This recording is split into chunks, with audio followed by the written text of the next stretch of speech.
Check this shirt out. Easy big coven, oh my gosh. I love it.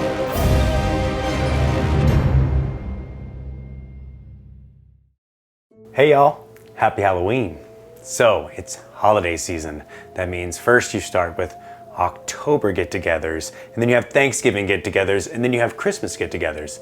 And even if you don't have any friends, somehow treats and candies and all sorts of things start infiltrating your life. It is the unofficial season of bulking. You figured out what you're gonna make for that seasonal party that still fits in your macro goals so you can act like you've tried everybody else's snacks, but really only eat the food you brought? I know that doesn't happen, but that's okay. We can pretend that it does. Today, I'm gonna walk you through a recipe that's high in protein, it's seasonal, and shareable. I'm excited to share with you our pumpkin cheesecake bars. These are gonna be made in a Pyrex casserole dish. So it doesn't have to be Pyrex, but it could be any sort of casserole dish so that you can share it with folks and it can be presented to them at a party. You can carry it in your car and hopefully it won't fall off your rear seat. First, we're gonna preheat our oven to 325 degrees. Then we're gonna start with our crust. First, you need 166 grams of flour. If you want a little less carbs, you can use almond flour here. It's 122 grams instead of 166. I like using flour. I'm not really watching my carbs too much right now. Next, you're gonna need a half teaspoon of cinnamon. Half teaspoon, boop. 7 grams of sweetener. I'm using monk fruit and erythritol. Next, I'm gonna use 2 tablespoons of completely room temperature butter. It's very important that this is room temperature, that it is squishable, squishable? Yeah, squishy. And then I'm gonna mix this all together till we have our crust. Let's get on the surgical gloves, because we're gonna have to do this by hand. It still will seem very flaky. You're actually gonna press it down really hard into the pan, and then once you bake it, it should come together. Notice it starts coming together into clumps like that. You should be good to go. Everything's already covered in flour. That's great. I'm using Baker's Joy. It's just non-stick with a little bit of flour in it. Coat the bottom. Boom, boom, bam. I'm gonna dump my crust out. The first time I made this, I was worried the crust didn't have enough oil in it. And I was using coconut oil and I ended up using a lot. Press all the lumps out and get it as even as you can. Make sure it's pressed down really hard. And then we're gonna bake it in the oven for 10 to 12 minutes. All right, now that our crust is setting, let's work on our filling. We're gonna need 16 ounces of fat-free cream cheese. I could not find my second 8 ounces of fat-free cream cheese at the store. They were out at Walmart and they were out at Albertsons. So today we're doing 1 low-fat cream cheese and 1 fat-free cream cheese. And I'll have the macros for both. But just to let you know, I have tried with all fat-free cream cheese and it is phenomenal. Make sure that your cream cheese is completely room temperature, especially with fat-free cheese. It tends to want to get lumpy. Nobody likes lumps. That's a lie. Do you know what my favorite thing about cream cheese is?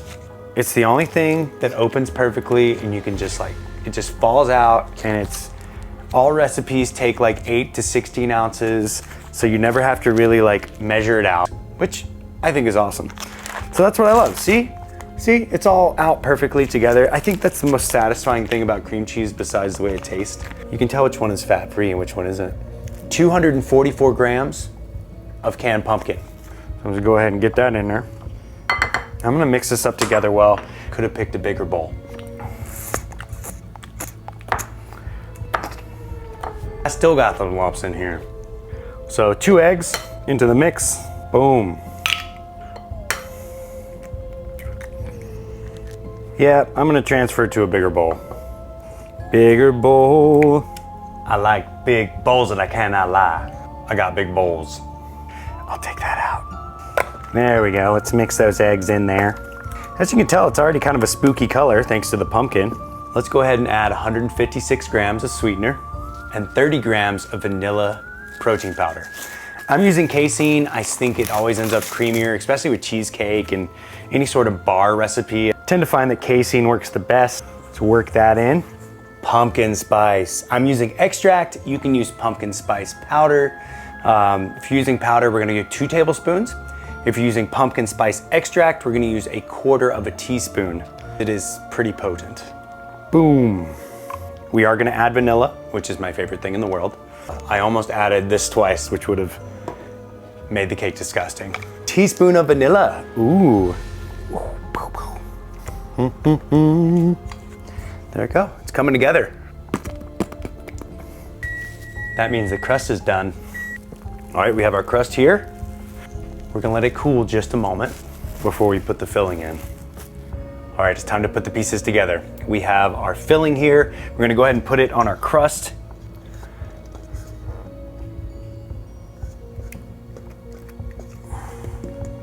Take it to the edges.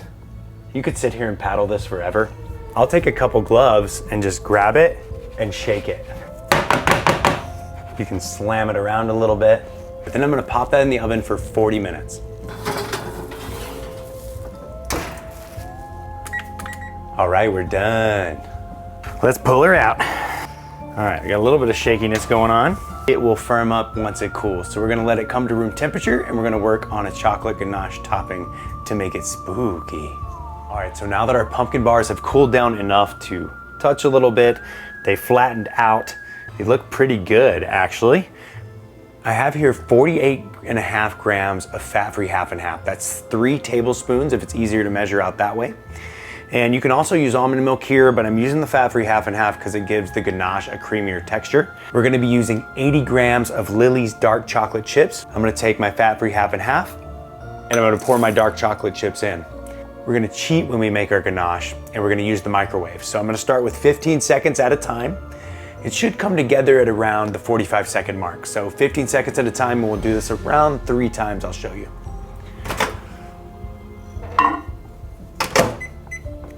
Perfect. So I'm just gonna start by stirring that really well.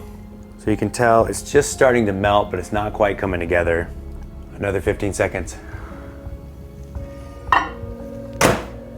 While this is going, grab a bowl and take a bag, probably a quart-sized bag. You're gonna put it right in the bottom here and fold the top over your bowl. Should be just enough to get the chocolate sauce in. Our chocolate sauce is melting, but as you can see, it doesn't look like it's gonna come together. But trust me, just go 15 more seconds. All right, so now we're coming together and there's no separation between the cream and the chocolate. See that guy right there? No separation. We got a chocolate ganache now. So I'm gonna take my ganache while it's still hot. Now if you put more cream in this, it will be a lot easier to work with. Now we're just gonna pull this off the top of the lid. Shake it into the bottom, as you can see. If you got a dough scraper, like a plastic dough scraper of any type like this, now is a good time to use it to kind of scrape your ganache into the corner. Now you should have a bag right here. I'm gonna take my bag here and I'm gonna cut off the tip and I'm gonna just make a spiral pattern. I'll just start with the center. That'll make it the easiest. So I'm just gonna go around in a spiral pattern. It doesn't want to go very straight for me right now. Got a little bit of spurt going on. I'll try and fill in some spider webs here. We're gonna take a chopstick or anything you have, any sort of like spear, any sort of wooden utensil. Take a spatula and just go out from the bottom. Just go out like this. All right, so I did a horrible job. So after you spiral and you toothpick the little lines out to make it look like a spider web, you can use a spider ring or anything you want to kind of make it a little bit more Halloween-y. We're gonna put this in the fridge and let it chill for at least 4 hours, but I'm gonna let mine chill overnight and I'll see you tomorrow. Just pulled her out of the fridge and the ganache was a little thick, but that never bothered me. Here's our pumpkin bar cheesecake. We're gonna cut this into 15 individual slices. I like doing it in 2 lines. Cut this, plate this, take some pictures, and then we'll try it. Pumpkin cheesecake bars, baby.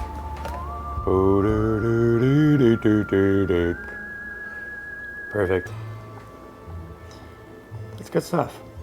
All right, you guys, I got these cut up and portioned into 15 different squares. I am so excited to get into these when I was making this recipe. Everything seasonal in this bar. And honestly, you could use it for Thanksgiving. You could use it moving down the line for any recipe. Awesome, it's still focused on me. There it is. And the crust turned out great.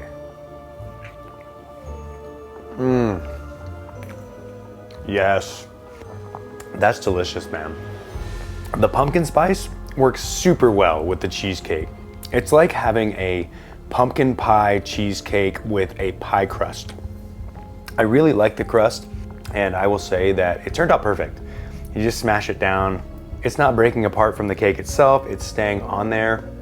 It has a good like flaky texture when you bite into it. Also, I couldn't find the double fat-free cream cheese, but I will say, I don't really notice the difference between using 16 ounces of fat-free cream cheese and going half and half.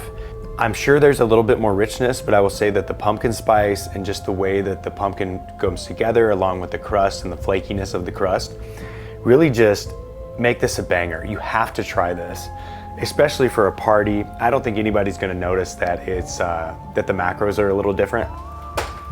Even if you don't like pumpkin pie, I would try this with the pumpkin spice. There's something about it that really lends well. It hits different in a way that I can't put into words. I can just put into grunts and noises. It feels when I eat it. 10 out of 10 on this recipe for reals. 136 calories, 7.4 grams of protein, 4.6 grams of fat, and 14 net carbs. If you do half and half low-fat cream cheese and fat-free cream cheese, each piece will be 158 calories, 6.9 grams of protein, almost 7, 8 grams of fat, and 12.4 net carbs. I will tell you, for a dessert like this, that is phenomenal. We'll jump to final thoughts now. Happy Halloween. Guys, thank you so much for joining me today on Fit Fatherhood Kitchen. This recipe was a lot of fun to make and definitely a lot of fun to taste. There were a few things after making it that I ended up tweaking just a little bit. For the ganache, it ended up being a little thick and the design wasn't exactly what I wanted. So I ended up adding an extra tablespoon of half and half. That equaled 65 grams of half and half in all. And it ended up just being way better overall with that added tablespoon of half and half. Also, I switched out the 3 tablespoons of butter for 78 grams of light butter. It ended up being a little bit less calories and having more of a pie crust consistency. The original crust still comes out crispy and flaky. So I don't think that you're gonna have any problems with either one of those. Guys, this was so much fun to make and to share with you. I hope it added value to your Halloween and made it a little more enjoyable for your get together this year. If it did add value to your life, please be sure and drop a like or subscribe so you don't miss any more recipes or tips and tricks. Please be safe this year, have a blast, keep it spooky, and we'll see you next time on Fit Fatherhood Kitchen. Bye, y'all.